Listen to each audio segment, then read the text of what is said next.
du secteur privé, national comme étranger, des organisations d'agriculteurs, d'éleveurs, de pêcheurs et d'associations des femmes, des jeunes et de la société civile, notabilités religieuses et coutumières, chère population de la région de Kédougou. C'est avec un réel plaisir que je préside ce soir ce conseil présidentiel territorialisé à Kédougou, cette belle terre, une terre de symbiose entre Bassari, Bédik et Malinké, appelé le pays de l'homme, Kédougou, et dont les richesses naturelles et culturelles sont exceptionnelles. Je voudrais avant tout propos remercier les populations de Kédougou pour cet accueil exceptionnel, empreint de chaleur, comme il est d'usage à chaque fois que je viens vous rendre visite. Je voudrais donc vous exprimer ma vive satisfaction pour cette belle mobilisation et cet accueil chaleureux qui m'a été réservé ainsi qu'aux membres de ma délégation. Kédougou est une zone éco-géographique à forte potentialité économique, avec d'une part une pluviométrie abondante qui enregistre une moyenne annuelle de 1200 mm sur 5 mois et un réseau hydrographique dense constitué de 2 cours d'eau permanents, la Gambie et la Falémé, ainsi que de centaines de rivières et mares et d'autre part l'existence de terres fertiles, abondantes mais faiblement exploitées. Le secteur agro-sylvo-pastoral offre des possibilités d'activités énormes pour la région. À cela, il faut ajouter de nombreux gisements et indices d'or, de fer, d'uranium, de lithium, d'étain, de cuivre et de nickel, entre autres, qui confèrent à Kédougou le statut de région minière par excellence et territoire d'attraction pour les investisseurs. De grandes sociétés minières, Sabodala Gold Operation, la société d'exploitation de Mako, Petawal Mining Company, y opèrent, renforçant fortement les produits d'exportation du Sénégal. D'ailleurs, selon le rapport de l'ANSD de 2021, l'or est devenu le premier produit d'exportation du Sénégal. Donc, tout cela permet aisément de dire que Kédougou doit jouer un rôle primordial dans la marche résolue du Sénégal vers l'émergence. Ce conseil présidentiel, le premier du genre à Kédougou, se tient après le Conseil des ministres délocalisé de 2014. Il était initialement prévu ce conseil au mois d'avril dernier. Pour des impératifs d'agenda, il a été repoussé.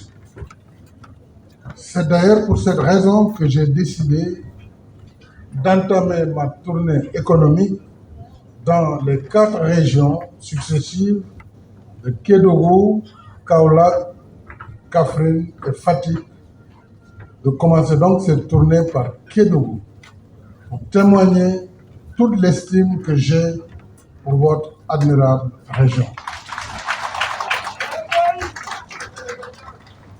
C'est le lieu, chère population, de saluer l'attachement sincère que vous avez toujours manifesté à mon endroit. Ce fut en effet le cas lors de mon dernier séjour en mai 2021, visite au cours de laquelle j'ai eu le plaisir d'inaugurer le centre hospitalier régional Amath Dansokho et la station de traitement d'eau d'une capacité de 500 mètres cubes, mais aussi de procéder au lancement des travaux de Promoville et de la construction de l'aéroport de Kédougou où nous venons d'atterrir en tout confort. Chères populations, mesdames et messieurs, j'ai décidé de tenir les conseils présidentiels territorialisés pour traduire ma volonté dans la dynamique de l'acte 3 de la décentralisation, de définir des politiques ancrées sur les réalités des terroirs afin de répondre de façon pragmatique et efficace aux attentes, préoccupations et besoins des populations. Ainsi, nous avons fait le choix de nous inscrire dans une démarche de proximité, une démarche d'écoute et de consensus pour asseoir la territorialisation des politiques publiques par la valorisation optimale des potentialités des localités, mais également des choix d'investissement optimisés. En 2014, précisément, le 16 avril, lors de la tenue du Conseil des ministres délocalisé, le coût des besoins en projets exprimés et présentés ce jour au Conseil s'élevait à 192 milliards 820 millions 61 315 francs CFA.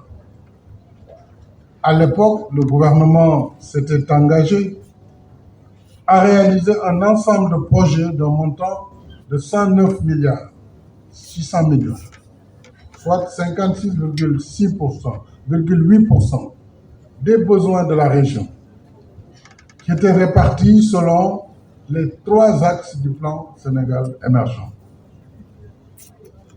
Nous avions eu le principe de précaution.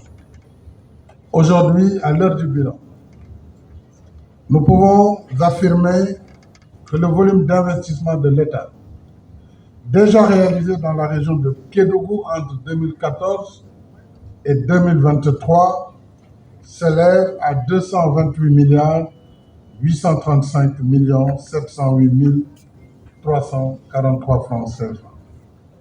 Et cela correspond à un niveau d'exécution de 223% par rapport aux engagements initiaux.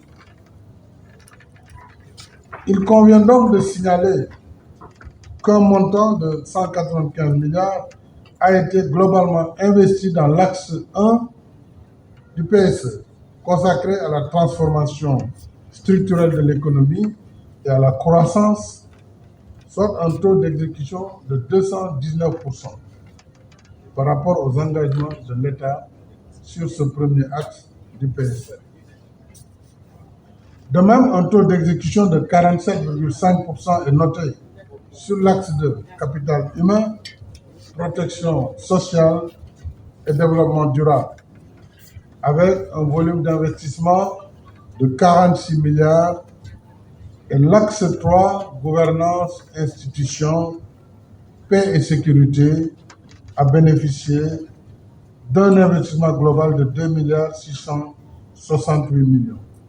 Monsieur le Premier ministre, c'est sur ce axe qu'il faudra insister pour le prochain programme.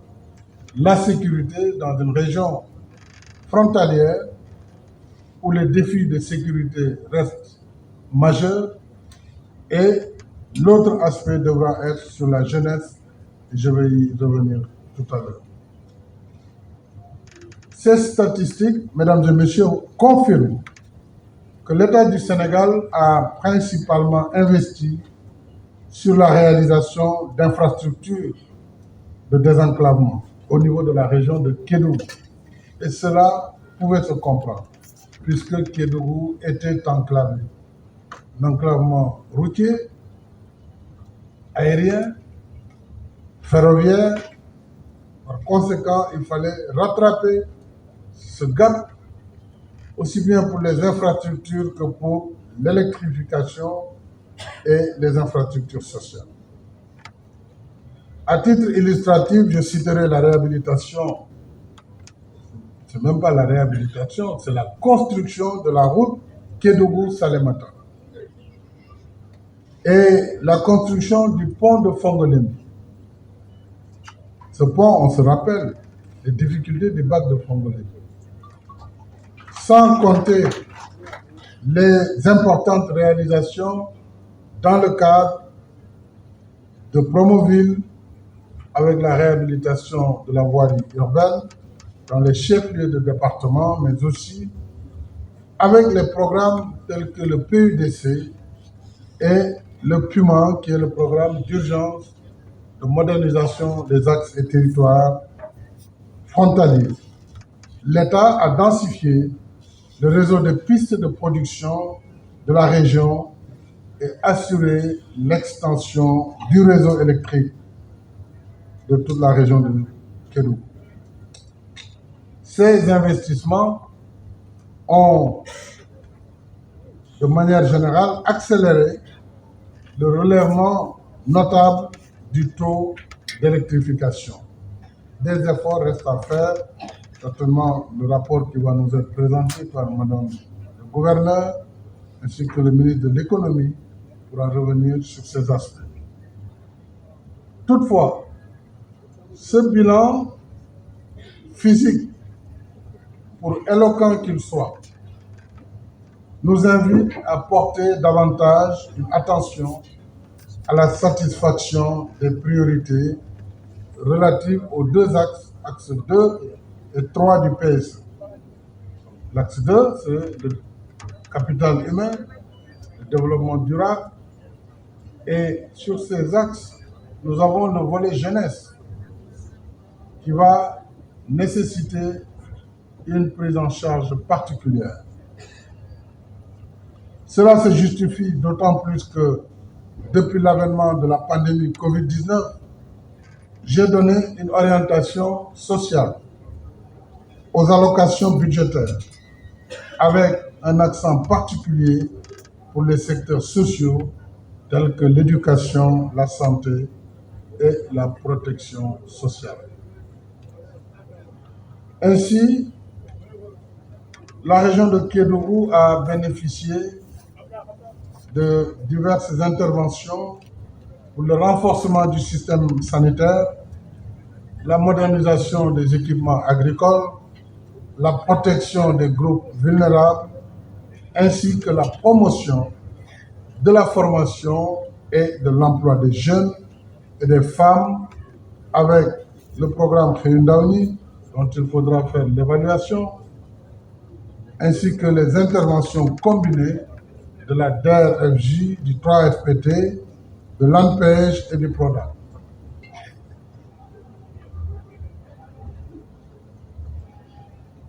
Je voudrais, sur cette question de l'emploi et de l'employabilité, insister et faire un appel depuis Kédougou, un appel national à l'État et surtout aux entreprises privées pour la mise en place d'un plan pour la jeunesse, plan spécial.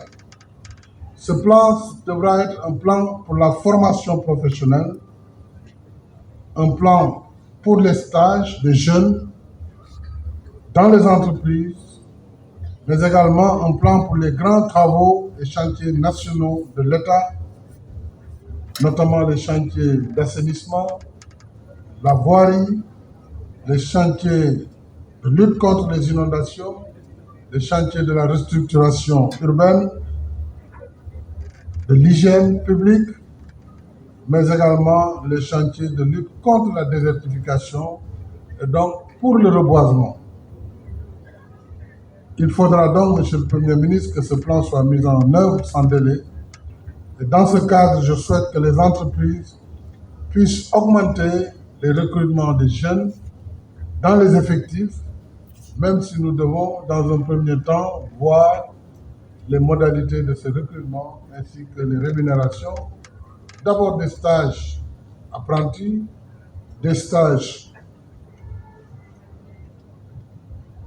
de courte durée, puis des embauches.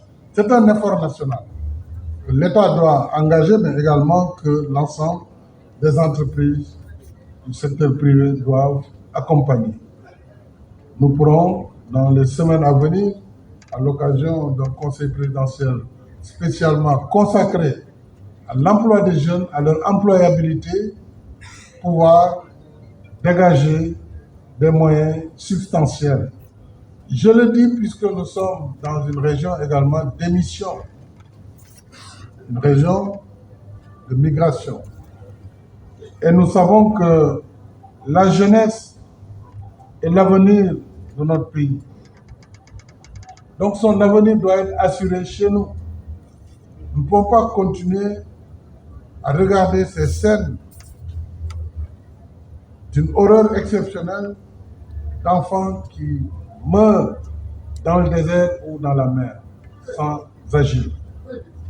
Tout ce qui a été engagé jusque-là est très bien, mais il faut un programme spécial pour lutter contre cette immigration, parler aux parents, parler au peuple et surtout parler à la jeunesse pour lui offrir des perspectives de formation professionnelle, mais également des perspectives d'entrepreneuriat et d'emploi de façon à arrêter cette hémorragie qui constitue un véritable fléau pour notre pays et pour toute l'Afrique. Revenant sur la région de Kédougou, je voudrais dire que nous avons bien constaté depuis la tenue du Conseil des ministres de 2014, nous avons constaté une transformation significative avec des réalisations majeures dans plusieurs domaines, bien au-delà du programme initialement arrêté. Ces actions s'inscrivent dans la vision globale du plan Sénégal émergent, dont la mise en œuvre a permis au Sénégal d'enregistrer des progrès appréciables dans tous les secteurs. Face aux chocs exogènes et endogènes, face aux mutations profondes de l'environnement international, mon ambition reste de toujours faire plus et mieux pour satisfaire l'aspiration légitime de nos populations au bien-être, dans l'équité sociale et territoriale. C'est ce qui justifie ce concept d'un Sénégal de tous, un Sénégal pour tous.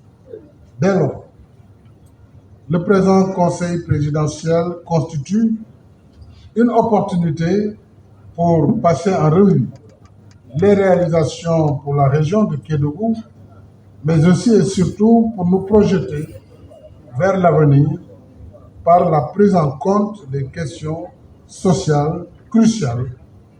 Je les ai rappelées, l'employabilité des jeunes, les questions d'équipement et de développement des localités, la question aussi de la responsabilité sociétale d'entreprises, surtout pour les entreprises minières, au cœur des priorités de la région et des attentes fortes des populations pour dessiner ensemble de nouvelles perspectives. Ce Conseil est un cadre d'échange ouvert et constructif et il devra nous permettre l'expression de toutes les sensibilités dans le seul but de bâtir des convergences autour d'une seule finalité, faire de la région de Kédougou un pôle d'excellence en matière de développement, catalyseur pour toute l'économie nationale et sous-régionale. mbokk Kédougou dama leen di sant bu baax di leen gërëm ci d'abord seen teeru nekk na teeru bu yanj lool teeru bu ala daw mi bu gaa ñi waxee te looleen yàgg def la fii ci Kédougou en tout cas bu ma fi ñëw ba tey